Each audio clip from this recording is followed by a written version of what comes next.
My name is Elspeth from Library Headquarters, and for this book chat, I'm talking not just about one book, but about several books linked by a theme. Now, some of these books are adult books, but if you're a child watching this, then it doesn't matter at all. The idea of these book chats is never to focus just on the actual book I'm talking about, but for you to use that as a jumping off point to talk about any books that you like. And the first book I'm talking about is a historical adventure that I first read when I was about 10 or 11, and it's called The Scarlet Pimpernel. And this is set in the time of the French Revolution, and it tells the story of a mysterious person known only as the Scarlet Pimpernel, who is rescuing people from the guillotine. No one knows who he is. All they just know he's obviously very brave, very clever, coming up with all his cunning schemes, a master of disguise. Now, this book has been filmed quite a few times, so probably quite a lot of people, even if you haven't read the book, might be broadly familiar with the story. So hopefully I'm not going to give away too many spoilers when I reveal that we also meet someone called Percy Blakeney, who seems to be very, very different from the Scarlet Pimpernel. He doesn't seem at all clever. He seems to be obsessed with his clothes. But we do find out that Percy Blakeney and the Scarlet Pimpernel are actually the same person. And this is a plot theme that's been used in a lot of stories over the years. I like to think about superheroes. A lot of superheroes have that secret double life to put people off the scent.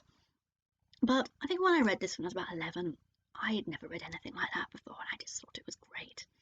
And I've actually come to realise quite recently that this book actually really helped shape my tastes, and it still affects the sort of books I'm liking nowadays.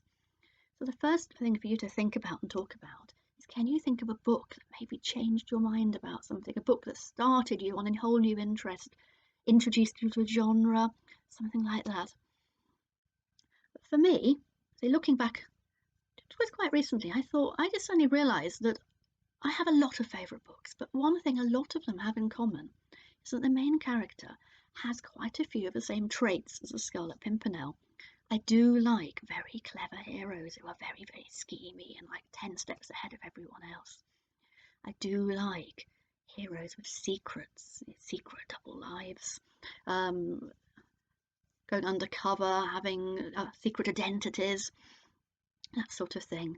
I do like heroes who let themselves be underestimated by people around them deliberately. And I do really like the revelation scene when the truth gets revealed. Other characters are amazing. I really like that. So that's the second thing for you to talk about and think about, is that do you have like a favourite character type that pops up in quite a lot of different books, maybe even if the books at first glance seem quite different.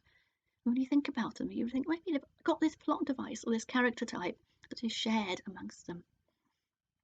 Now, one problem I do encounter, though, liking books of clever heroes with secrets and revelation scenes, is it can be quite hard to talk about them to other people. I've already given you spoilers for the Scarlet Pimpernel here, but that was at least something that's fairly well known. But sometimes I find the only way to explain to someone why I like the book is going to completely spoil one of the main things I like about it.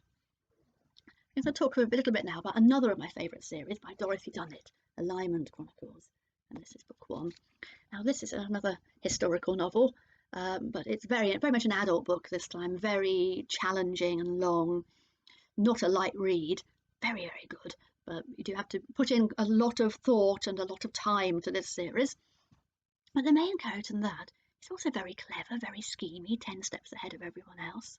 Like the Scarlet Pimpernel, you only ever see him through the eyes of other people who don't always know his secrets.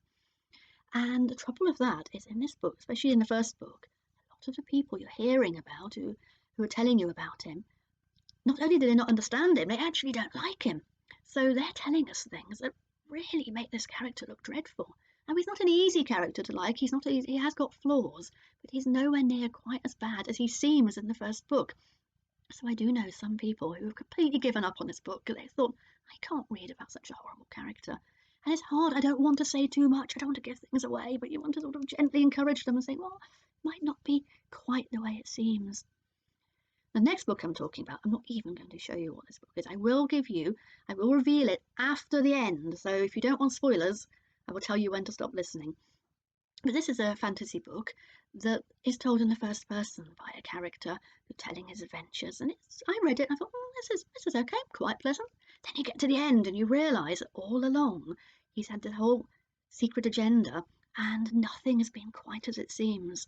And when you go back and reread it, you realise the character hasn't actually outright lied to you. It's all there in hints, and you just don't notice it first time. And I really love this series. I especially like some of the later books in the series, but again, I can't even breathe a word about the later books without spoiling this big reveal in book one.